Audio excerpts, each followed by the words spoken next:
10 jari saya angkat, 11 dengan kepala, memohon maaf atas segala silap dan salah saya.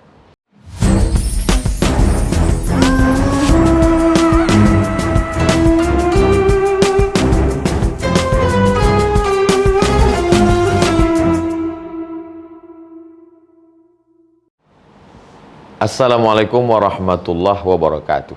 Alhamdulillah wassalatu wassalamu ala Rasulillah Sayyidina wa maulana Muhammad ibni Abdillah wa ala alihi wa sahbihi wa man tabi'ahu wa mawalah. Pada bulan Syawal tahun 2022 yang penuh barokah ini, pada kesempatan yang baik dan mulia ini, minal aidin wal faizin, semoga kita termasuk orang-orang yang kembali kepada fitrah, wal faizin, dan orang-orang yang menang melawan hawa nafsu. Saya 10 jari saya angkat, 11 dengan kepala, memohon maaf atas segala silap dan salah saya. Pada kesempatan yang baik dan mulia bersilaturahim dengan guruta dan sahabat-sahabat alumni DDI Mangkoso, ada beberapa poin yang ingin saya sampaikan. Yang pertama, kita akan merasa dekat kalau kita ada persamaan-persamaan. Saya merasa dekat dengan DDI karena ada beberapa persamaan.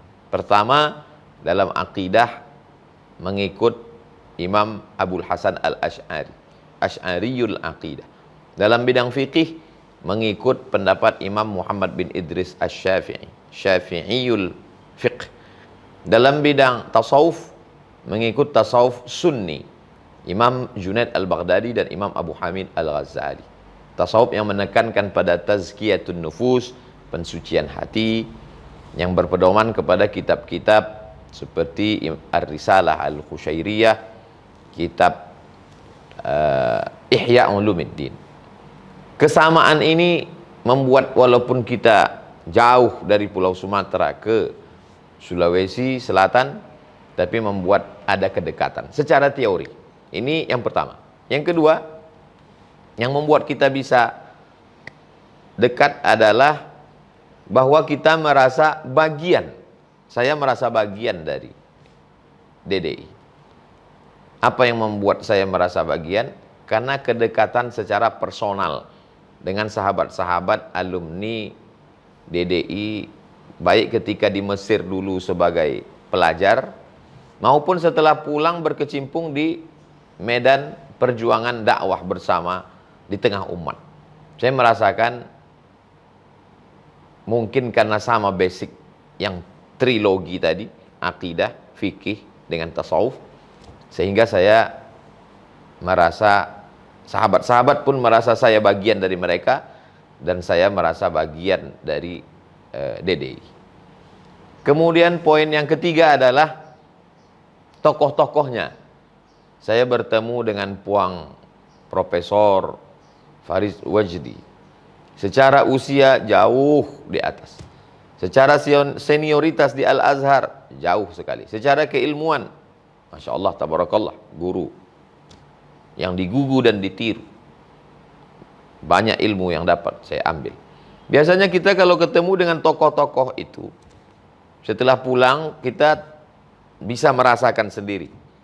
Kadang ada pertemuan itu hanya basa-basi, say hello, berjumpa, ngomong, cipika-cipiki, foto, selesai. Ada pertemuan itu malah berkesan sepertinya orang itu ingin menaikkan dirinya di hadapan kita.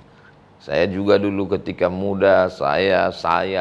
Itu, tapi ketika bertemu dengan Puang Profesor Guruta Farid Wajdi, yang saya rasakan adalah saya seperti berjumpa dengan guru-guru saya dulu yang sudah meninggal dunia. Dulu kalau saya tahu guru saya haji atau umroh, saya datang dari Mesir, kebetulan sedang haji tahun 2000, tahun 2022, saya datang ke kemah mereka, saya minta nasihat. Perasaan itulah yang saya rasakan ketika berjumpa dengan Guruta Profesor Farid Wajdi.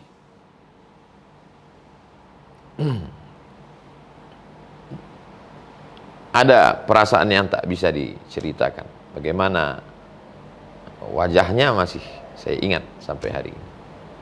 Ada perasaan seperti dilindungi, disayangi. Bagaimana perasaan kita disayangi? Itu yang saya rasakan. Bisa berjalan dengan beliau, bisa duduk bersama, bisa hadir di tempat beliau. Itu sesuatu yang luar biasa saya rasakan. Lalu kemudian saya datang ke Jakarta bertemu dengan Guruta Puang Kiai Haji Ali Yafi. Saya membaca tentang beliau ketika masih di pesantren dulu, ketika sekitar tahun 1996 saya tamat. 26 tahun yang lalu, lebih seperempat abad.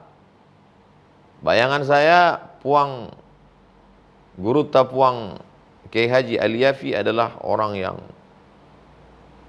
yang sangat disiplin, kemudian orangnya tegas, berprinsip. Itu yang membuat saya ngefans dengan beliau. Maka ketika bertemu itu saya terkejut sekali. Ternyata beliau kesehariannya santai dan tertawa, lepas. Jadi saya ketika berdialog itu puas sekali, banyak hal tentang hidup. Dan man tala umuruhu wa hasuna amaluhu, panjang umurnya dan baik amalnya.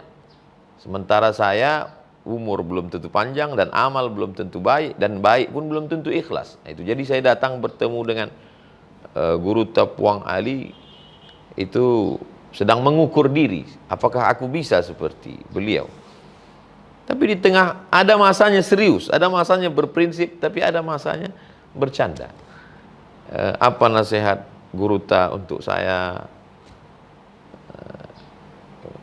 Kalau masih bisa tertawa berarti masih sehat, kata beliau. Semakin meyakinkan saya bahwa metode penyampaian yang saya sampaikan selama ini tidak salah. Selama tidak dusta, tidak bohong, maka cara itu baik. Dan di hari tuanya masih bisa membaca 5 buku dalam sehari. Itu terus terang pukulan buat saya, merasa malu. Jadi keterikatan dengan alumni-alumni, keterikatan dengan guruta-guruta secara emosional, secara batin, itu yang membuat saya merasa bagian dari DDI, bil khusus DDI Mangkoso. Nah, setelah kebersamaan ini, lalu kemudian mau dibawa kemana hubungan kita ini? Apakah hanya sekedar sampai di sini? Tidak. Tentu ke depan tanggung jawab guruta-guruta dulu dengan guruta dengan yang sekarang ini kita jauh lebih besar. Mereka dulu tidak berhadapan dengan medsos, sosial media. Kita sekarang luar biasa. Jadi tidak ada cara lain kecuali kita bersinergi. Kita mesti bersama. Ada di antara alumni yang sibuk bisnis. Ada alumni yang sibuk di bidang politik. Memang di situ darah dia. Ada antara alumni yang di bidang pendidikan, mengajar, baca kitab kuning. Ada alumni yang bergerak di bidang dakwah, public speaking. Yang ceramah, yang khutbah, yang seminar tidak menyalahkan yang bisnis. Dan yang bisnis juga tidak merasa bahwa yang ini cuman ceramah, ini hanya ngomong saja. Karena kalau kita saling menyalahkan, yang tertawa adalah musuh-musuh dakwah. Mereka yang berbisnis, teruskanlah sebagai penopang dakwah. Belikan tanah, bangunkan masjid, bangunkan sekolah tahfiz Quran. Maka akan diisi oleh alumni-alumni yang fokus di bidang tahfiz Quran, nahwu, sharaf, ma'ani, balaghah, mantik, bayan. S1, S2, S3 di Al-Azhar. Setelah kembali, siapkan landasan mereka untuk pulang. Lalu siapa di antara kita ini yang mulia? Apakah yang bisnis? Apakah yang di pondok? Apakah yang dakwah terjun ke masyarakat? Maka kita akan bertemu pada satu titik. Wa ma umiru illa liya'budullah mukhlisin. Kita akan bertemu pada titik keikhlasan. Yang menyiapkan pesantren dengan bisnisnya belum tentu mulia. Yang baca kitab kuning belum tentu paling mulia. Yang tausiah sebagai ujung tombak, striker, belum tentu mulia.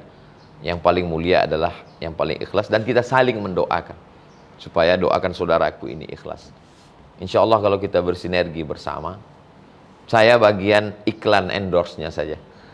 Mana pondok pesantrennya yang mau diiklankan, mana ustadz yang baru tumbuh tunas-tunas hijau yang perlu kita support, tinggal kirimkan melalui Al-Mukarram Ustadz Hasbi, maka insya Allah kita akan support, kita akan berikan apa yang kita mampu. Saya merasa itulah yang menjadi bagian yang bisa saya lakukan dengan keterbatasan saya. Akhirnya pada kesempatan yang baik dan mulia ini, saya ucapkan selamat bersilaturahim, selamat berhalal bihalal untuk seluruh alumni Dede Imam Koso pada Idul Fitri 1443 Hijrah. Minal aidin wal faizin, mohon maaf zahir dan batin, taqabbalallahu minna wa minkum salihal a'mal. Jazakumullah khairan, wassalamualaikum warahmatullahi wabarakatuh.